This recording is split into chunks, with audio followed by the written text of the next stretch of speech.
सुना रहे हैं। क्वेश्चन नंबर 1 है बेटा कि अगर let the P be a number of and K is the positive integer if P divides K square, अगर K square divided by P, अगर के स्क्वायर को पी डिवाइड कर रहा है तो डेफिनेटली डिविजिबल बाय पी। तो ये जो नंबर दिए गए हैं बेटा के 7k और k क्यूब, इनमें से कितने नंबर्स हैं जो p से डिविजिबल हो जाएंगे। अगर बेटा k स्क्वायर p से डिवाइड हो रहा है तो इन शॉर्ट हम ये बोल सकते हैं k also divisible by p। तो k is a factor of p, तो क्या हो गया बेटा, k is factor of p, तो मतलब p में फैक्टर होगा k का। तो इसका मतलब है कि k/2 divisible by k divisible by k, 7k divisible by k और k cube divisible by k। तो बेटा अगर k स्क्वायर डिविजिबल करें कितना आएगा बेटा, 1/2 आएगा, ये k, ये 1 आ जाएगा, ये 7 आ जाएगा और ये k स्क्वायर आ जाएगा। अब बेटा आपको पता है कि k स्क्वायर p से डिवाइड हो रहा है तो ये तो डिवाइड होगा ही होगा कंफर्म। अब क्योंकि k स्क्वायर डिवाइड p से हो रहा है तो k भी डिवाइड होगा, तो k का फैक्टर हो गया, तो इसका मतलब ये k से फुली डिवाइड जाएगा नो डाउट, ये भी पूरा जाएगा। लेकिन k डिवाइड p से हो रहा है, k/2 डिवाइड p से नहीं हो रहा है, k डिवाइड p से हो रहा है पर k/2 p डिवाइड नहीं। तो बेटा ये तीन तो तुम्हारे डिविजिबल हो सकते हैं पर ये पॉसिबल पूरा तरीके से नहीं है। तो अगर कंडीशन के हिसाब से दैट्स नॉट पॉसिबल, तो हमारे इसमें ऑप्शन हो जाएगा ओनली k, 7k और k cube is divisible by p। Question number 1 समझ में आया? तो समझ आया कि ये इसमें से ये सिर्फ ये तीन डिवाइड हो सकते हैं, ये डिवाइड पॉसिबल नहीं हो सकता फुल्ली जब तक में नंबर्स करेक्ट ना हो। ठीक है, नेक्स्ट क्वेश्चन है बेटा, नेक्स्ट क्वेश्चन है कि if figure the graph of polynomial px is shown the number of zeros. मैंने बोला था बेटा अगर कोई ग्राफ आपके सामने बना हो तो कितनी जितनी जगह वो काटेगा उस कितने जीरोस जाएंगे। ये ग्राफ जो दिया गया है उसमें बेटा ये इस तरीके से ग्राफ है a b c, तो बेटा कितनी पॉइंट पे काट रहा है, 3 पॉइंट पे काट रहा है, तो इसके आंसर हो जाएगा 3 जीरोस। ठीक है, 3 जीरोस, तो 3 जीरोस से ऑप्शन नंबर हमारा सी कंफर्म हो जाएगा, क्योंकि क्वेश्चन में पूछा है नंबर ऑफ जीरोस कितने हैं इस ग्राफ के। तो बेटा 3 जगह एक्स काट रहा है, मैंने हिंट बता रखी है कि एक्स एक्सिस को जितनी जगह काटेगी लाइन, कर्व जितनी जगह काटेगा वो उतने उसके जीरोस हो जाएंगे। ओके, नेक्स्ट क्वेश्चन पे चलते हैं। नेक्स्ट क्वेश्चन है बेटा कि आपको क्वाड्रेटिक की क्वेश्चंस दी गई हैं, उसका बताना है किस क्वाड्रेटिक क्वेश्चन के जीरो एक ऐसा रूट है, मतलब उसका रूट में जीरो आ रहा है। ठीक है, तो कुछ क्वेश्चन इक्वेशन है बेटा, जैसे k क्यूब एस के स्क्वायर इक्वल टू, सेकेंड है बेटा आपकी x square 2x equal to 0, third है एक्स स्क्वायर -9 इक्वल टू 0। और आपका ये 3 इक्वेशन है, 3 इक्वेशन बताना है किस क्वाड्रेटिक इक्वेशन के पास जीरो ऐसा रूट है, मतलब उसके रूट्स में एक जीरो होना चाहिए। ठीक है, तो बेटा ये बताओ, ये तो क्वाड्रेटिक इक्वेशन नहीं है तो ये पूरी तरीके से गलत है। ठीक है, अब इसमें आ जाओ बेटा कि x square -2x equal to 0, x common ले लोगे बेटा तो x -2 हो जाएगा इक्वल टू 0, तो ये दो टर्म का आंसर 0, तो या तो x 0 हो सकता है या पर x -2 0 हो सकता है, तो इसका आंसर आ जाएगा 2।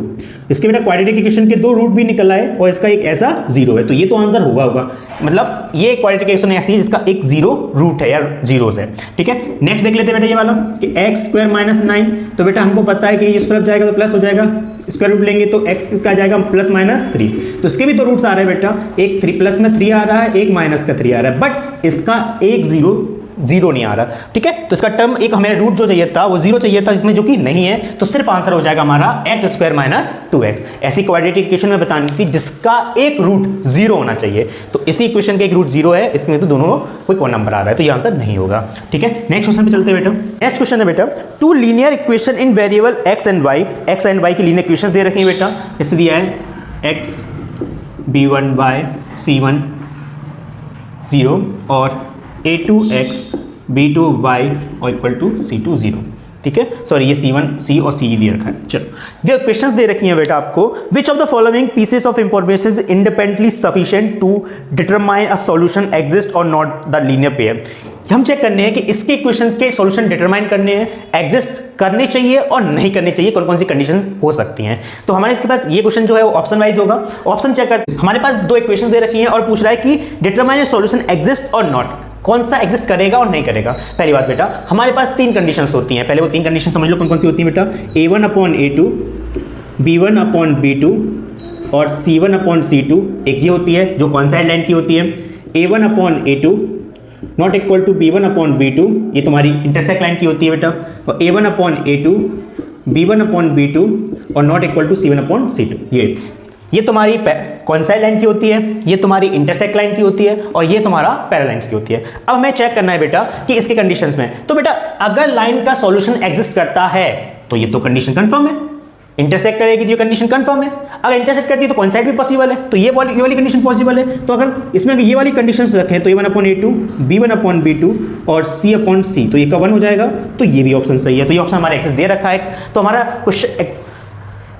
क्वेश्चन नंबर 4 का पहला सही है, और ये पार्ट हमारा चौथे वाले पार्ट में दे रखा है तो फोर्थ वाला सही है। सेकंड वाला पार्ट दे रखा है सिर्फ इतना दे रखा है, तो ये तो पॉसिबल ही नहीं है, क्योंकि सिर्फ इतनी कंडीशन से तुम कैसे बता सकते हैं कि कोई कंडीशन होगी कि नहीं होगी। तीसरा दे रखा है बेटा कि not equal to 1, not equal to 1 तो पॉसिबल ही नहीं बेटा, क्योंकि ये not equal to C1, C1 equal to C1 है ही है, तो नॉट इक्वल टू कहां से आएगा, तो इसका आंसर हो जाएगा फर्स्ट एंड फोर्थ। ठीक है, फर्स्ट एंड फोर्थ इसका। नेक्स्ट क्वेश्चन देखते हैं बेटा, क्वेश्चन नंबर 5 पे कि the cylindrical bumps on the top of the Lego blocks are called stubs. एक सिलेंड्रिकल बम्प्स दे रखे हैं बेटा, Pregan has built a solid inverted Lego pyramid on shown in below the number of steps in successive floor form an arithmetic progression. Pregun figures out that the sum of the number of steps used in the P floor in the given by 6। तो कुछ condition दे रखी है बेटा, सम की 6p² -2p steps के बाद हम कुछ ऐसा फ्लोर बनाते हैं बेटा, ऐसे करके इसी तरीके से फ्लोर क्रिएट किया है इन्होंने इस तरीके से, तो इसका स्टेप्स बना रखे। अब उन्होंने कहा how many steps are there in the 5th floor,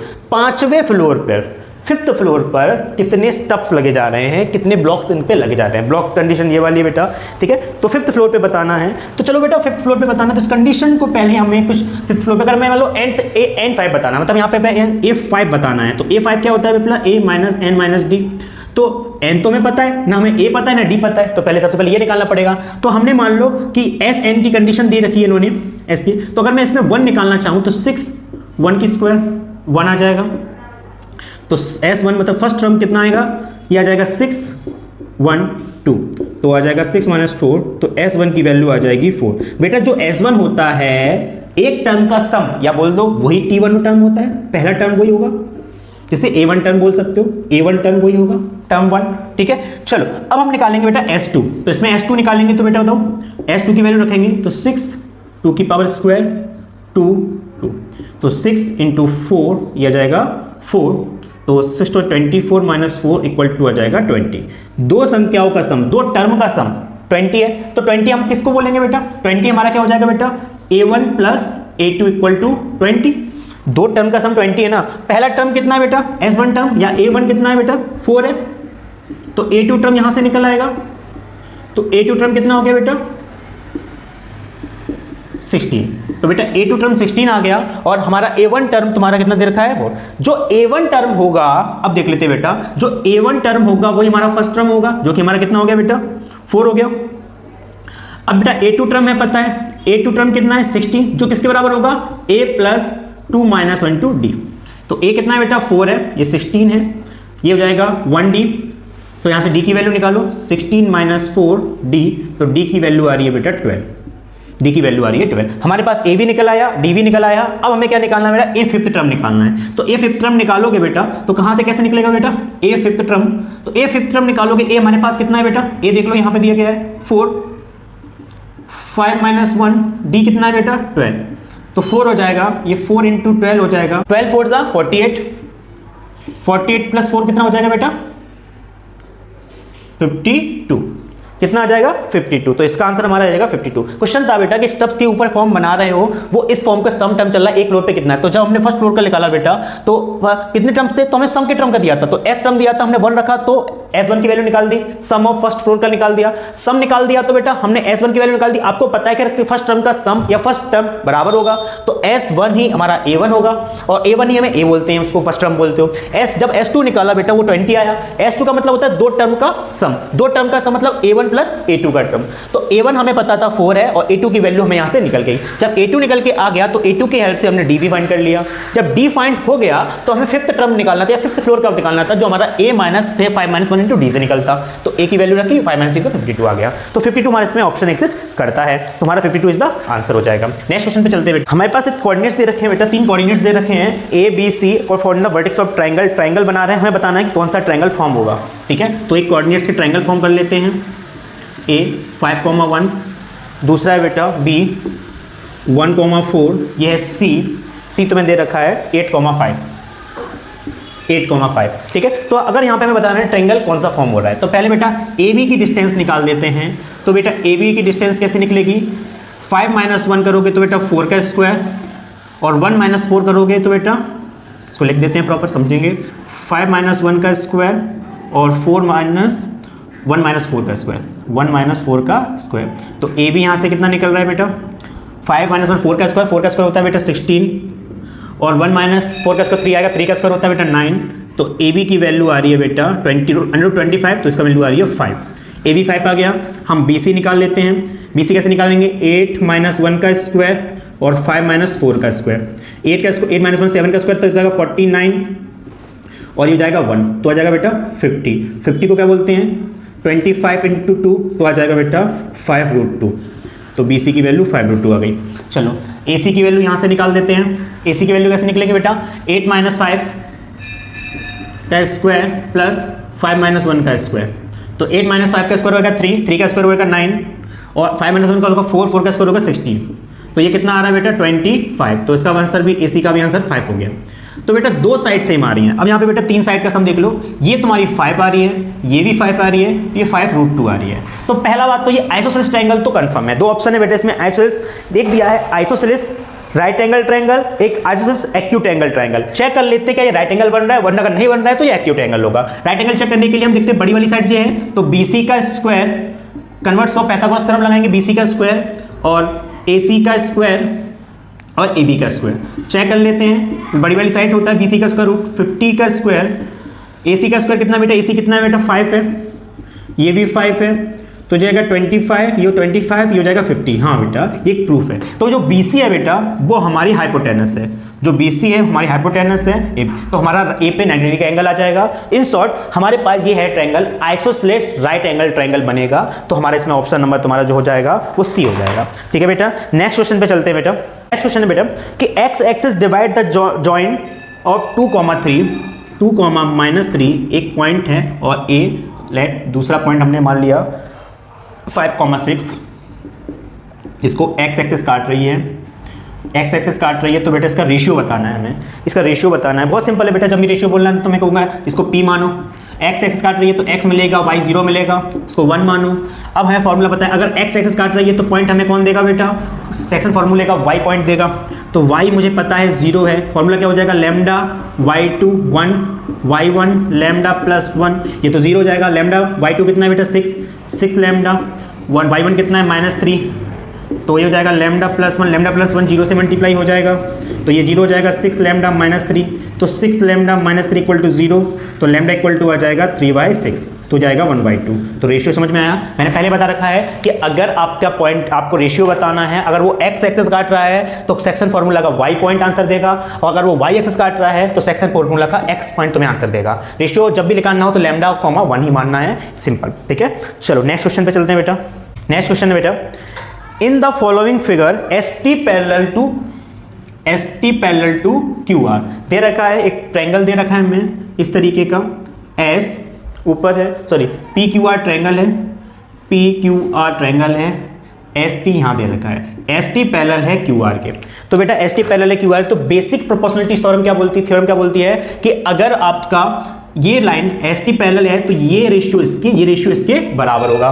तो बेटा SP रेशियो SQ और PT रेशियो TR और बेटा ST रेशियो QR, ये सारे रेशियो आपके बराबर होंगे। तो हमारे पास बेटा PS दे रखा है इन्होंने, जो PS है, जो बेटा PQ जो PQ है बेटा वो 4:5 में है S पॉइंट पर, तो हम इसको मान लेते हैं 4x, इसको लेते हैं 5x, 4:5 में 4x और 5x। ST की वैल्यू दे रखी है बेटा 1.6 दे रखी है, ठीक है। तो हमें QR की लेंथ बतानी है, तो बेटा SP SQ आ जाएगा इसमें और ST QR आ जाएगा, तो SP अपॉन SQ और ST अपॉन QR। SP कितना दे रखा है बेटा, SP हम 4x माने हैं, 4x मान लिया, SQ हमने 5x माना है, 5x मान लिया।